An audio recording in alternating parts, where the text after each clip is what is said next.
E quem fez a abertura hoje, agora há pouco, da COP30 foi o presidente Lula, que lançou um desafio para os participantes da COP30: derrotar os negacionistas. Quem vai comentar aí a abertura aí do presidente Lula é o nosso ministro do Desenvolvimento Social, ex-governador e ministro Wellington Dias. Boa tarde, ministro, muito obrigado. Uma mensagem política dura, não é? Sim, e veja, a presença de parlamentares e muitos líderes do Brasil e do mundo, e o presidente colocando que primeiro muita gente duvidando se era possível realizar uma COP em Belém, no coração da Amazônia. Está aqui a resposta: sim, não só provavelmente a maior de todas as COPs, mas também aqui um parabéns para toda a organização. E passos avançados. A declaração aprovada pela cúpula aqui da COP30, como disse o próprio presidente, já novos passos, inclusive com a criação do fundo para Floresta em Pé. E o presidente cobrou: agora é preciso fazer acontecer. Então daqui até o dia 20, após essa abertura, nós vamos trabalhar para isso. Então ele lembrava, como é que tem aí não sei quantos, trilhão e 300 bilhões para guerras e não tem para conter a mudança do clima que interessa a toda a humanidade. É sobre isso que nós vamos seguir tratando, integrando, como aprovou a declaração, o social com o ambiental e o econômico. E o Pará é bom, que é um bom exemplo. Aquela floresta que antes estava ali, uma capoeira, uma terra degradada, agora se tornando uma floresta. Mas não é uma floresta qualquer, uma floresta de açaí, de castanheira, de cupuaçu, de cacau, de guaraná, de café, feita pelos nativos, pelos que mais precisam, com venda garantida e ainda participação na captação de crédito de carbono. Então, esse caminho integra o social, o ambiental e o econômico. É isso que temos que trabalhar para o mundo inteiro. Muito obrigado, ministro. A gente agora vai passar aqui a entrevista da deputada Célia Chacriabá, representante indígena. É parente. Pois é, o importante o diferencial dessa COP30 é ouvir os povos originários, participar do processo decisório. Vamos ouvir o que disse a deputada Célia Chacriabá? Eu faço parte do maior banco, e as pessoas falam aqui: você é do Banco Mundial? Nós somos o maior banco de estoque de carbono. É preciso reconhecer a diferença do tempo do homem e da natureza. Aqui no Pará tem a maior árvore mais alta do Brasil. O Congresso Nacional demorou 3 anos para fazer e a Pilar tem 100 metros de altura. A Sumaúma é a árvore mais alta do Brasil e tem de 600 a 900 anos de idade. Essa é a diferença do tempo do homem e da natureza. Tem coisa que o dinheiro não traz de volta. Por isso a importância, assim como não trouxe o nosso Rio Doce de volta, é o tempo não somente de curar, mas não adoecer. É tempo não somente de reflorestar, mas não desmatar. Pois é, logo quando a gente chegou aqui na Blue Zone, aqui no pavilhão de eventos da COP30, a gente encontrou com a deputada Carol D'Artora, ela que é do PT do Paraná, falou dessa tragédia que abateu sobre a cidade de Rio Bonito do Sul. Vamos ouvir o que disse a deputada.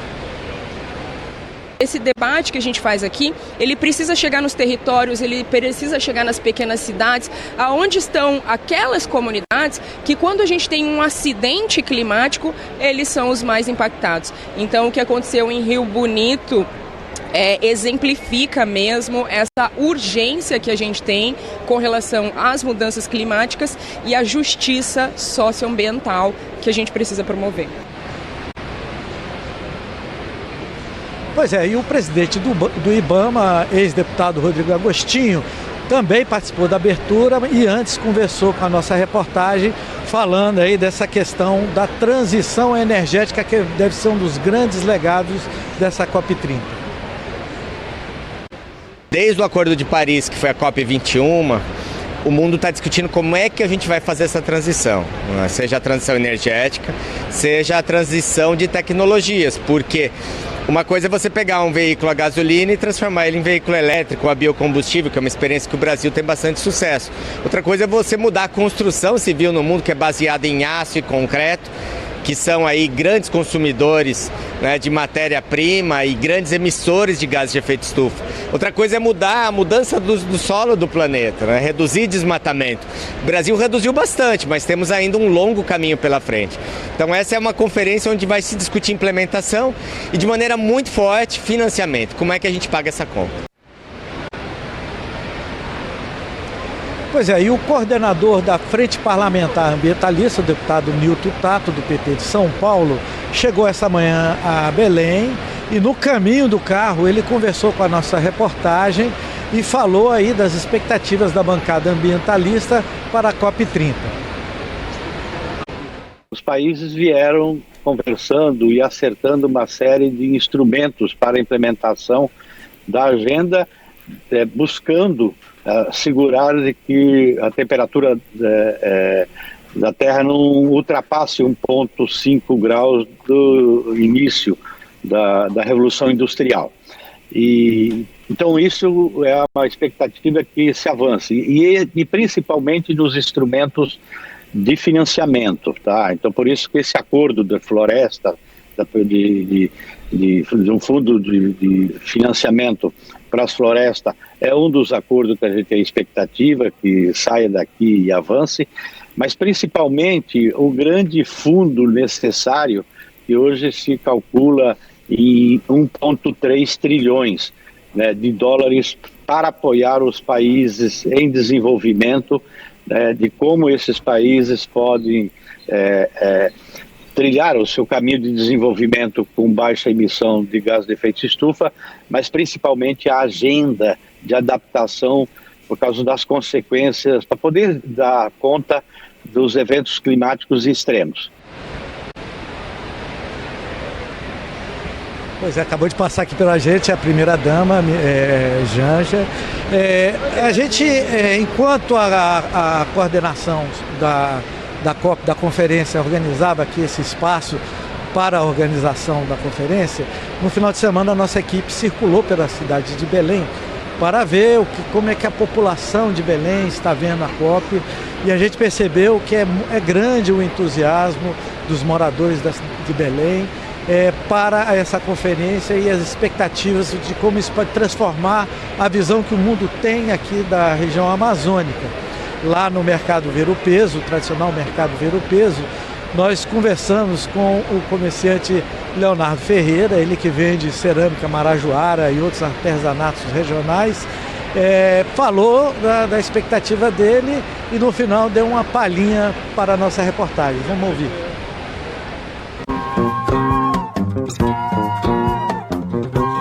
Leonardo Ferreira, comerciante vendedor de artesanato aqui no Mercado Ver o Peso. Seu Leonardo, eu quero que o senhor me diga aí qual a impressão que o senhor está tendo aí dessa movimentação, turistas estrangeiros, essa conversa de meio ambiente, o que o senhor está achando? É uma surpresa, né? O ambiente está totalmente diferente, pessoas diferentes, movimento está grande, graças a Deus. A gente está nessa iminência de melhorar mais ainda, ok? O que o senhor acha dessa história de Belém ser um símbolo da preservação do meio ambiente para o mundo inteiro? Acho ótimo. O nosso rio é o principal, que está uma sujeira demais, aqui, principalmente aqui no Ver o Peso, as pessoas jogam lixo no rio e a pessoa tem que aprender que tem que preservar o nosso rio para não passar as consequências depois.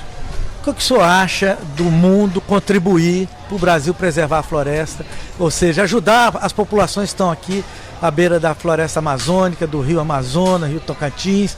O que o senhor acha, se isso é realmente justo? É justo, sim, é importantíssimo fazer isso. Mostra pra gente aí um pouco do que o senhor faz com artesanato a partir da natureza.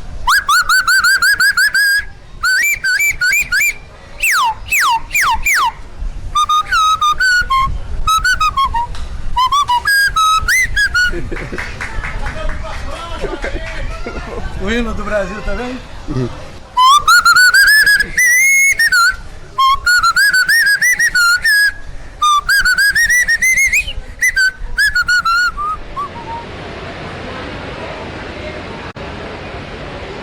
Pois é, você vê aí tudo que está acontecendo aqui, essa divulgação toda, esse destaque que a região está recebendo do mundo inteiro, elevou os brios, o orgulho da população de Belém. E para além desse espaço que nós estamos aqui, onde está acontecendo a COP30, em toda a cidade, vários espaços estão acontecendo exposições, debates, encontros. E nós também fomos no espaço que chama Aqua Praça, onde está acontecendo uma linda exposição de fotografias e de trabalhos de artista plástico. Nós conversamos com o artista plástico e design de modas, Jacques Carvalho, que falou da conexão que tem da questão da moda, da questão econômica com a sustentabilidade. Vamos ouvir o que ela disse. Me chamo Jacques Carvalho, sou designer de moda, ativista, trabalho com moda e sustentabilidade. Há 15 anos ministro oficinas a respeito da moda regenerativa, né? Trabalho com reaproveitamento de jeans, por isso que a minha obra conecta com o que eu faço. Então sua obra está ligada à sustentabilidade. Conta como é que isso acontece e como isso pode influenciar a sociedade. Sim, eu acho assim, que hoje não podemos mais pensar numa moda que ela está indo contra essa regeneração que a gente precisa do planeta. A gente tem uma importância, né, não só geográfica para o mundo, mas a gente tem uma importância. Nós somos os maiores exportadores de matéria-prima, né? A luz de todo o país sai daqui, né? A energia sai daqui, né? A gente tem uma importância, né? E não só como o pulmão do mundo, não é só isso, são milhões de outras coisas envolvidas nisso, né? Os povos originários, né? As nações que vivem aqui, as comunidades que vivem aqui, os povos da floresta, né? A importância geográfica também, né? Porque aqui pelo Rio Pará você já dá no oceano, então aqui é uma rota de navegação onde sai e entra, né, o mundo inteiro por aqui. A gente está com um sentimento assim de felicidade, porque nós somos um povo acolhedor, né? Você chega aqui, a gente já te recebe como amigo, e isso está trazendo para a gente também uma nova conexão, né? Cultura, né? A cidade está melhor, tudo está respirando melhor, a gente está super feliz, com uma autoestima incrível. Obrigado. Quero voltar pra Belém, pra